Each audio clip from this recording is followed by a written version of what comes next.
Everybody.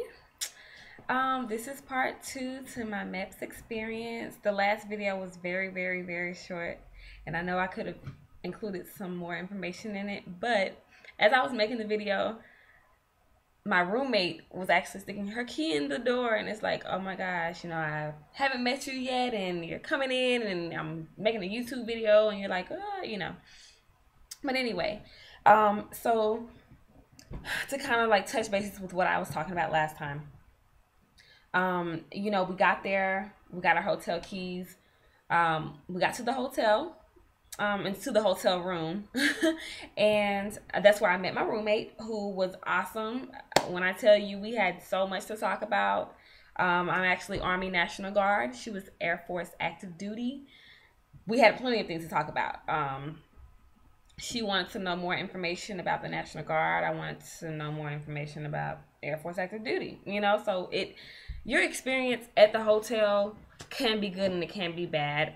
When I got there, I thought that I was going to be in the room by myself. But someone ended up coming in with me, which was fine. I wasn't weirded out. She wasn't weirded out. We slept fine. Woke up the next morning, went to breakfast. When you are there, you're there with a lot of different people. You're there with people who are going to be shipping out. And you're there with people who may just be going to Meps. Some people may just be going to take their ASVAB. I was actually the only one from my city, my town. Everyone else was from different states, different parts of my state of Alabama.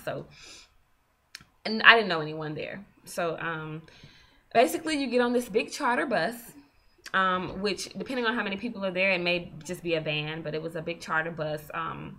It was about 48 to 50 people. They got on the bus. We went down to Gunner Air Force Base, which is the Air Force Base here in Montgomery, Alabama. We went down there, got off the bus. Before we got off the bus, they did give you a briefing about what you're going to do before walking into the doors. I can't really remember exactly what was said, but basically just letting you know what you need to do when you get inside of the doors. They tell you to remove all contraband, things that you should already not have on you. They tell you to release or get rid of any illegal drugs or alcohol, things that you already know. You get out, you go inside. The whole day of MEPS, really, you're going to be doing a lot of fingerprinting. You're going to be doing a lot of signatures. It's going to be bukus and bukus of paperwork. So just get ready for signing. Get ready for a lot of listening and instruction. You may get someone giving you instructions that's very mean, and then you're going to get other people that are very nice. So I kind of got a mixture of the two. Basically, you're there. I was there with Air Force, Marine Corps, Air Force Reserve, Navy Reserve, and Army National Guard. So there weren't anyone going there for Coast Guard. So you're basically in the room with all of these different people. You end up, when you go to take your physical, luckily my physical, the girls that were in my group, there were only 3 other girls and me. So there was 4 girls, as opposed to some people go in there, they have 15 to 20 people in their room. I only had in total 4, including myself. So, and we all had gotten to, kind of gotten acquainted with one another. So we were comfortable. We knew what to expect. Basically, yes, ladies, you are going to have to strip down into your bra and your panties. I do recommend you wear something that you want others to see you in. Your recruiter is going to let you know that you do not need to wear anything other than normal underwear. Nothing that has string, just a G-string, none of that stuff. Thongs, none of that. So, you're going to go into that exam. You're going to have to remove your bra and your panties at some point.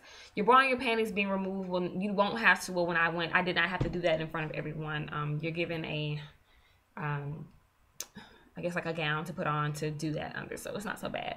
For the guys, you're having to do the same thing. And I do know there's a couple of extra things that they do for the guys that they don't do for the females. I'm sure most of you guys, if you are watching it, you know what that is. We don't have that exam back there. But basically you're going to be doing a series of exercises. I guess this is to test your stability and to see how your ligaments and things are working. You may be asked to do different motions with your hands. You are going to do what everybody's familiar with, is called the duck walk. It's not even that. I was very nervous about it before I got there. It's not that serious, you guys. You're basically just going to be, sorry about that. You're basically just going to be, it's going to be a heel toe motion. So you're squatting down and they're going to ask you to walk forward, heel toe, which makes you look as though you're walking like a duck, which is the reason why they call it the duck walk. You do that there and back. They ask you to do a number of different things that you're going to think are make you look funny. You may even giggle, you know, but hey, that's all a part of the fun. And boom, it's over with. You have your regular women's wellness physical, you know, breast examination, things of that nature. There isn't any internal examination for you ladies. Let's see here. After that, of course, you do your urinalysis for ladies that, you know, to test pregnancy and other things. They test something else too, I'm not sure. So you have your urinalysis. You do go through a series of papers that you have to sign off on. Basically, medical history. They're going to go through everything your recruiter went through with you. You're going to have that even more in depth. If there's anything that you did not tell your recruiter, you're supposed to put on the paper and disclose to them there.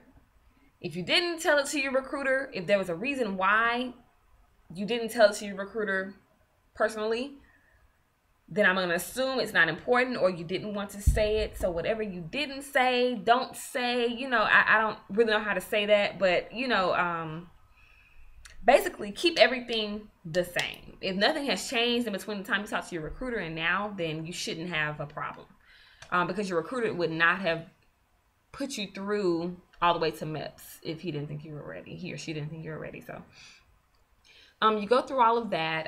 You do have, let's see, you are interviewed. Basically, it's called an interview, but they're basically just asking you questions that are already on the papers that you've signed off on, that you've read. So basically, it's basically saying, hey, is this true? What you wrote on this paper, is that true? So you do that. Like I said, so much paperwork. I'm trying to remember. It's so many different steps that we went through. You do have an opportunity, if you don't already have your job reserved, which mine was already reserved for me. If you don't already have your job reserved, you basically go to the service desk, which if you're Army National Guard, you go to the National Guard headquarters. I'm sorry, not headquarters, but the National Guard office, Air Force office, vice versa. So everybody's going different directions, but you sit down, they go over your scores, and they tell you what jobs you are eligible for, and you know what you are eligible for, basically. At this point, they print out all your paperwork, your contract, asking you, is this what you want to do?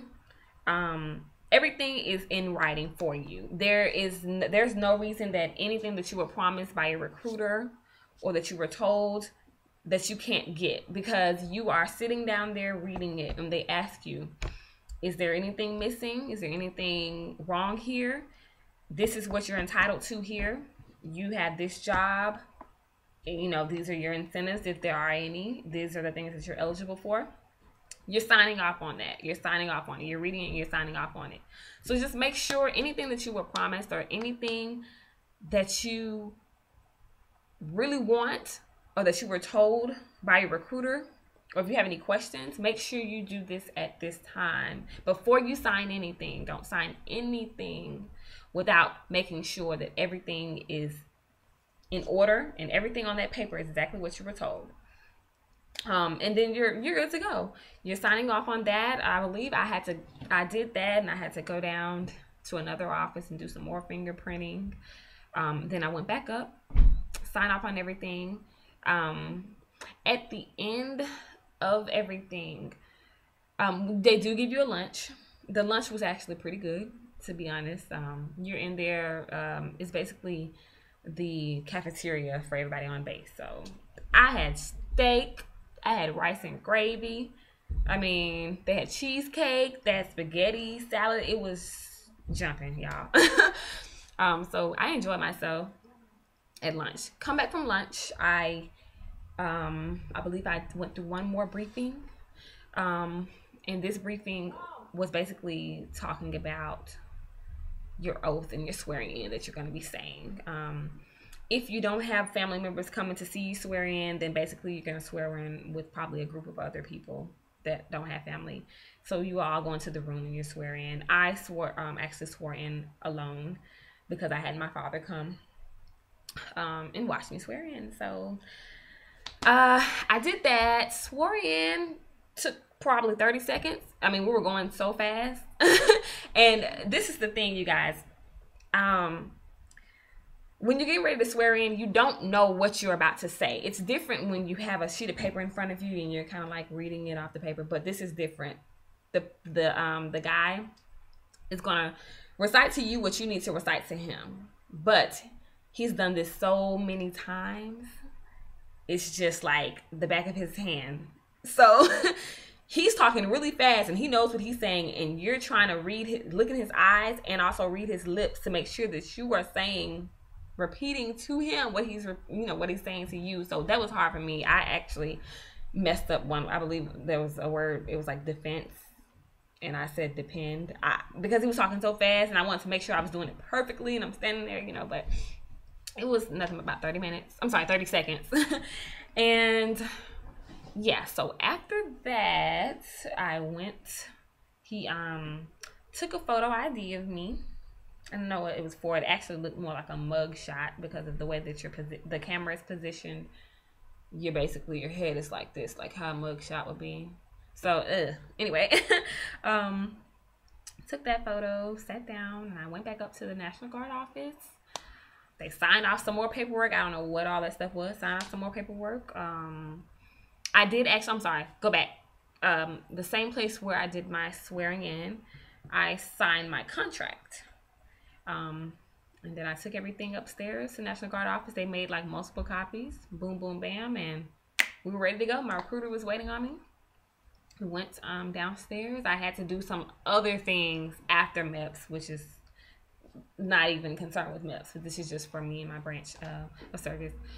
And that was it, you guys. I mean, if you're nervous about blood tests and things like that, that needle was so small, I didn't even realize when she stuck it in. I mean, the blood came right out, boom. It's like a little small vial that they put it in, so it's not a lot of blood they're taking, and you're not donating blood, so it's not a lot, and it's over with. I mean, it's really not that hard. It's going to be hard if you make it hard. I'm going to say that. If you go in with a positive mindset and you go in knowing that you're trying to enlist and you're trying to get it over with, it's going to go just like that. Everything started for us around, let's see, we probably got there around 5:20, and I was out of there by 2:30. So you're not even, if you're wondering if you're going to be sitting around, it depends on if there are a lot of people, you may have to wait. I personally did not have to wait long. You're not looking at your watch, or you don't have your phone. Well, I didn't have my phone on me. We weren't allowed to have our phones. So you don't know what time it is, and you're not watching the clock. So by the time you look at your clock, it's 11:30. It's time for lunch. After that, boom, you're out of there. So you're not even looking at the time or anything. So it's really not that bad, you guys. I am so happy that I got that over with. My time is winding down here. I know I only have like 15 minutes, but I was so glad to actually complete everything. So nervous about it. I got my ship date. I have my job locked away. I'm excited. I am going to make another video about reception and basic. So stay tuned. I hope this helps a lot of you girls out, and even you guys. And I'm one of the girliest girls that there is. If I can do it, I know you guys can do it. So I'll see you next time. Bye.